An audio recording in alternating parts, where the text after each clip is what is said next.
અંગ્રેજીમાં મે શબ્દ ક્યારે વાપરવો એમાં કન્ફ્યુઝન થાય છે, બરાબર ને? પણ ચિંતા ના કરો. આજે આપણે આ શબ્દને એટલી સરળ રીતે સમજીશું કે પછી વાતચીત હોય કે પરીક્ષા, ભૂલ થવાનો કોઈ ચાન્સ જ નહીં રહે. ચાલો સાથે મળીને મે પર માસ્ટરી મેળવીએ. તો આખરે સવાલ છે શું? મેનો અર્થ પરવાનગી લેવાનો કે સંભાવના બતાવવાનો? અને એમાં પણ પાછું એક્ટિવ વોઇસ અને પેસિવ વોઇસ ક્યારે વાપરવું? ચાલો આ બધી જ ગૂંચવણને આજે એકદમ આસાન બનાવી દઈએ. તો ચાલો ફટાફટ નજર નાખી લઈએ કે આજે આપણે શું શું શીખવાના છીએ. સૌથી પહેલાં મેના બે મુખ્ય ઉપયોગો, પરવાનગી અને સંભાવના. પછી એક્ટિવ અને પેસિવ વોઇસની રચના. એ પછી રોજિંદા જીવનમાં એનો ઉપયોગ ક્યાં થાય એ જોઈશું, થોડી પ્રેક્ટિસ કરીશું અને છેલ્લે આ બધું પરીક્ષાઓ માટે કેટલું ઇમ્પોર્ટન્ટ છે એ પણ જાણીશું. સારું, તો સૌથી પહેલાં સમજીએ મેના બે અલગ અલગ રૂપ. એક છે પરવાનગી એટલે કે પરમિશન અને બીજું છે સંભાવના એટલે કે પોસિબિલિટી. બંનેને સમજવા બહુ જ જરૂરી છે.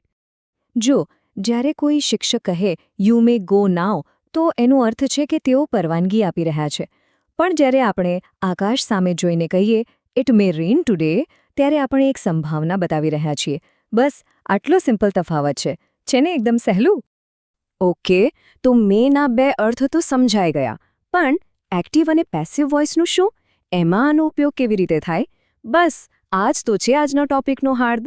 ચાલો એને પણ સમજી લઈએ. પરવાનગીના કેસમાં ધ્યાનથી જુઓ. એક્ટિવ વોઇસમાં ફોકસ કોણ કામ કરે છે એના પર હોય છે. જેમ કે સ્ટુડન્ટ્સ મે યુઝ કેલ્ક્યુલેટર્સ. અહીંયા હીરો કોણ છે? સ્ટુડન્ટ્સ. પણ જેવું વાક્ય પેસિવ વોઇસમાં જાય છે, આખી ગેમ જ બદલાઈ જાય છે. કેલ્ક્યુલેટર્સ મે બી યુઝડ. અહીં હીરો કોણ છે?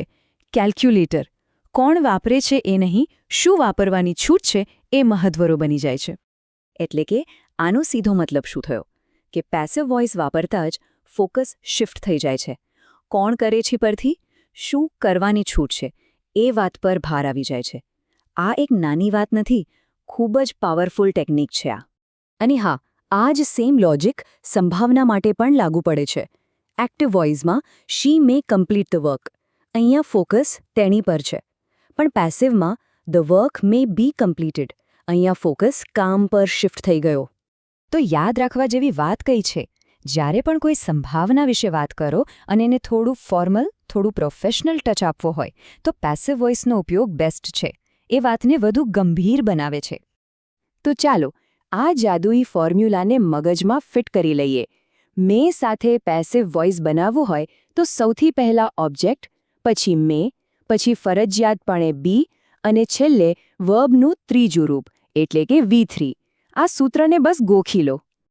નિયમો તો બધા સમજી ગયા, પણ સાચો સવાલ તો એ છે કે રોજિંદી વાતચીતમાં ક્યારે શું વાપરવું, ક્યારે એક્ટિવ અને ક્યારે પેસિવ.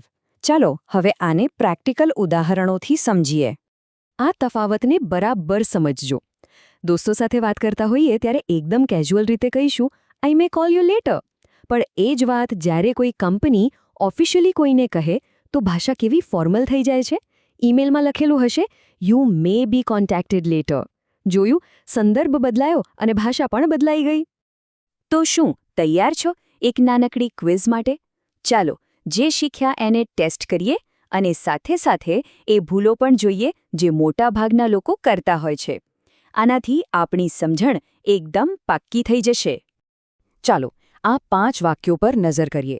પહેલું, this form May B submitted online. વિચારો શું છે આ? હા, આ પરવાનગી છે અને વોઇસ છે પેસિવ. હવે બીજું, the flight may be delayed. આ શું છે? આ સંભાવના છે અને વોઇસ અહીં પણ પેસિવ છે. ત્રીજું, વિઝિટર્સ મે ટેક ફોટોગ્રાફ્સ. આ તો એકદમ સહેલું છે, પરવાનગી છે અને એક્ટિવ વોઇસ. ચોથું, ધ કંપની મે લોન્ચ. અહીં ભવિષ્યની સંભાવના છે અને વોઇસ છે એક્ટિવ. અને છેલ્લું, your application May B approved. બિલકુલ સાચું, પરવાનગી છે અને વોઇસ છે પેસિવ. હવે એક એવી ભૂલ જોઈએ જેમાં લગભગ બધા જ ફસાય છે. The work May completed. અહીં શું ખૂટે છે? લોકો પેસિવ વોઇસ બનાવતી વખતે ઘણીવાર બી લગાવવાનું ભૂલી જાય છે અને આખી મહેનત પર પાણી ફરી જાય છે. સાચી રીત એકદમ સરળ છે. યાદ રાખો, પેસિવ વોઇસમાં મે અને વર્બના ત્રીજા રૂપની વચ્ચે બી હોવું જ જોઈએ. સાચું વાક્ય છે the work may be completed. અને હવે આનાથી બિલકુલ ઉલટી ભૂલ.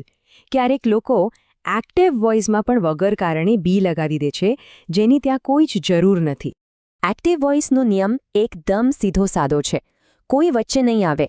મે પછી સીધું જ ક્રિયાપદનું મૂળ રૂપ, એટલે કે હી મે ગો ધેર, એ જ સાચું છે.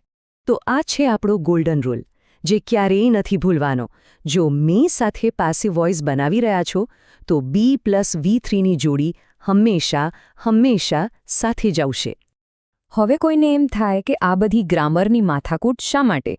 પણ જો કોઈ આઈએલ્સ, પીટીઈ કે ટોફેલ જેવી પરીક્ષાની તૈયારી કરતું હોય, તો આ જ્ઞાન ખરેખર ગેમ ચેન્જર સાબિત થઈ શકે છે. વિચારો, પરીક્ષામાં સીધા જ વાક્ય બદલવાના પ્રશ્નો આવે છે. ત્યાં આ તમને પૂરા માર્ક્સ અપાવશે. રાઇટિંગમાં, ખાસ કરીને આઈએલ્સ ટાસ્ક 2માં પેસિવ વોઇસનો ઉપયોગ તમારા સ્કોરને બૂસ્ટ કરશે. અને સ્પીકિંગ ટેસ્ટમાં, ત્યાં મેનો સાચો ઉપયોગ એ બતાવશે કે અંગ્રેજી પર તમારી પકડ કેટલી મજબૂત છે.